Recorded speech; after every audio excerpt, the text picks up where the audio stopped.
Success the school के जिम्मेदारान की जानिब से लड़कियों की मेयारी तालीम और दीनी माहौल में तरबियत के लिए टोली चौकी और पुरानी हवेली ब्रांच में लड़कियों के लिए एक्सक्लूसिव स्कूल का क़याम अमल में लाया गया है। तो जल्दी करें, सही वक्त पर दुरुस्त फैसला लें और अपनी शहजादियों की तालीम के लिए सक्सेस द स्कूल का इंतखाब करें।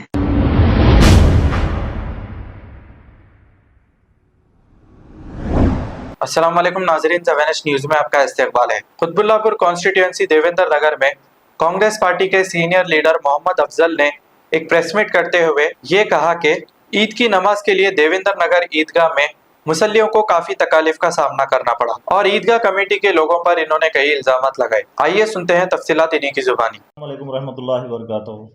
मैं देवेंद्र नगर कांग्रेस पार्टी लीडर शेख अफजल और परसों जो ईद के मौके पर ईदगाह में जो इंतज़ाम था सही नहीं था। कल जुमा में मैं ये पूछा कि आवाम से नमाज के बाद जो इंतज़ाम था सही था या नहीं था बोल के पूछने के बावजूद क्या हो गया, ईदगाह की जो कमेटी है और मस्जिद बंदे नवाज की जो कमेटी है, दोनों कमेटियां एक ही है और कमेटी के अंदर कोई मतलब दूसरे लोग नहीं हैं, ख़ानदान के लोग हैं। ये लोग जब भी सवाल अगर से करेंगे तो अटैक करने की बात करते। इससे पहले भी 2021 में मैं जब सवाल उठाया था तभी भी मेरे पे अटैक हुआ था। आज मैं सवाल उठाने की बात करा तो आज भी डराया जा रहा है, धमकाया जा रहा है। कोई भी अगर से सवाल करेंगे तो लोग को क्या करते, डराते धमकाते। ये कहाँ तक राइट है ये लोग को? तो पब्लिक को पूछने का राइट नहीं है क्या?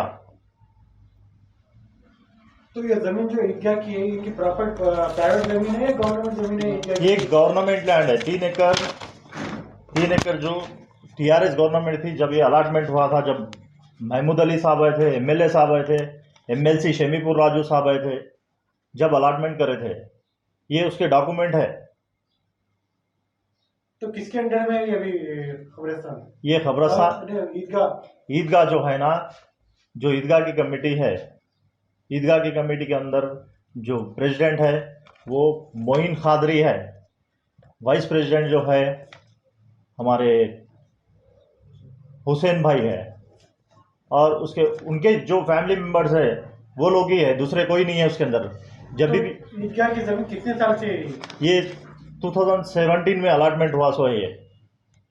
आज से उसके बाद से एक ही कमेटी इसको चला रही? एक ही कमेटी चला रही। अगर से कुछ पूछेंगे तो ये हमारे बाप दादा की है बोल के ऐसी बात हो रही वहाँ पे। तो गवर्नमेंट जमीन को अपनी प्राइवेट बता रही है? अपनी प्राइवेट बता रहे। तो अवाम आवाज किस पे उठाएंगे, किसको बोलेंगे फिर सवाल ईदगाह के इंतजाम के लिए? फिर किसको बोलेंगे? हम लोग एक ही गुजारिश कर रहे हैं कि गवर्नमेंट और वक्फ बोर्ड को ये हैंड ओवर कर लिया जाए। उसके बाद दूसरी नई कमेटी बनाया जाए। उसके बाद कैसे इंतजाम रहते, क्या रहते, वो देखें आप लोग। कितनी जमीन है ईदगाह की टोटल 3 एकड़। इसके अंदर आसाने महबूब चमन बोल के एक नाम दिया गया है इसको। इसके अंदर डिबेट करा जा रहा है। डिबेट कैसा करा जा रहा है? 1 एकड़ आस्थाना, 1 एकड़ खबरस्तान, 1 एकड़ ईदगाह बोल के। इस टोटल 3 एकड़ ईदगाह की जमीन है। ईदगाह और खबरस्तान की जमीन है 3 एकड़। खबरस्तान जो है अवाम की प्रॉपर्टी है। खबरस्तान जो है अवाम का होता है, किसी के मतलब खास जो है ना, किसी की मतलब बाप की जागीर नहीं है इसके अंदर। और मैं सीएम रेवंत रेड्डी से और गवर्नमेंट से और वक्फ बोर्ड से यही गुजारिश कर रहा हूँ कि इसको अपने अंडर लेके कमेटी चेंज करे। कभी भी कोई भी अगर से कुछ भी सवाल उठाएगा तो क्या बोल रहे हैं, मारने तोड़ने की बात होती है यहाँ पे। इससे पहले भी मतलब कई लोगों को यहाँ पे मारे, मस्जिद के अंदर भी मारे और मेरे पे भी अटैक हुआ। अटैक में उस टाइम पे लोग डर गए। उसके बाद फिर मैं क्या करा बोले तो फिर सवाल उठाया तो फिर मेरे को मारने की धमकी दी जा रही है। मेरी रिक्वेस्ट यही है कि ये मस्जिद और ईदगाह खबरस्तान गवर्नमेंट एक ही काम करे, वक्फ बोर्ड के अंडर कर दे। अस्सलाम वालेकुम, मैं सिकवतुल्लाह कादरी देवेंद्र नगर। ये जो प्रेस मीट आज रखी गई है, इस प्रेस मीट से मैं भी खुश हूँ कि आवाम के लिए कोई बात की जा रही है, और मैं भी ये चाहता हूँ कि जो भी तकलीफ़ हो, चाहे मस्जिद में हो, कब्रिस्तान में हो या ईदगाह में हो, उसे हर पब्लिक में से हर बंदे को, हर मुसल्ली को पूछने का हक है। अगर इस बात को मना किया जाए कि आप कौन होते हैं पूछने वाले, तो ये कानूनी तौर से भी और इंसानी तौर से भी गलत है। तो मैं इसके ख़िलाफ़ हूँ। इससे ये जाहिर होता है कि तानाशाही है, दबदबा है। ये तानाशाही, मस्जिद अल्लाह का घर है, ईदगाह मुसलमानों की जगह है, कब्रिस्तान मुसलमानों के लिए है। आपने मेहनत की, आप आगे थे, आपने उसको इंतज़ाम किया, अल्हम्दुलिल्लाह इसका जज़ा अल्लाह देने वाला है। लेकिन अगर कोई कुछ पूछता है, उसका जवाब देना भी आपका काम है।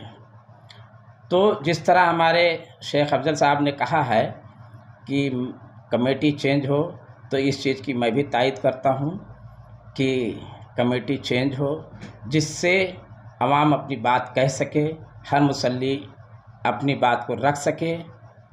और ईदगाह में जो इंतज़ाम की बात की गई है, देखिए मस्जिद से और बस्ती से ईदगाह दूर है, तो वहाँ पर नीचे बिछाने के लिए कारपेट्स ज़रूरी हैं, क्योंकि खुली ज़मीन है, कंकर है, पत्थर है, और कुछ लोग घर से आते हैं। ऐलान तो किया गया कि आप लोग जा नमाज लाएँ, लेकिन कमेटी का भी ये काम है कि वहाँ पर कारपेट होना ज़रूरी था, जिसकी बहुत ही तकलीफ़ रही। जितनी दूर तक कारपेट था, अल्हम्दुलिल्लाह उससे 3 गुना पब्लिक ज़्यादा थी। तो ऐसी छोटी छोटी कमियों को दूर करने के लिए कमेटी सही तरीके से काम करे।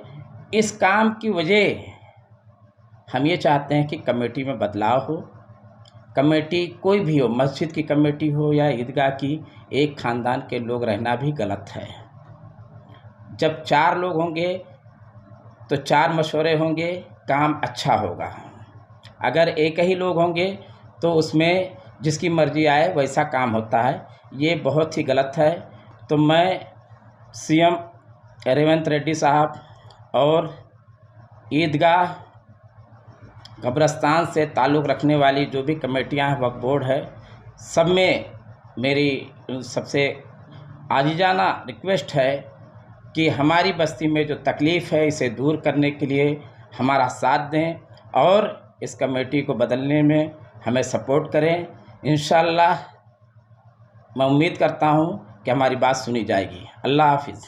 खबर है शहर की, खबर है गाँव की, खबर है सारी दुनिया की। 7H न्यूज़ पसंद आए तो लाइक कीजिए, शेयर कीजिए और सब्सक्राइब करना ना भूलें। 7H news.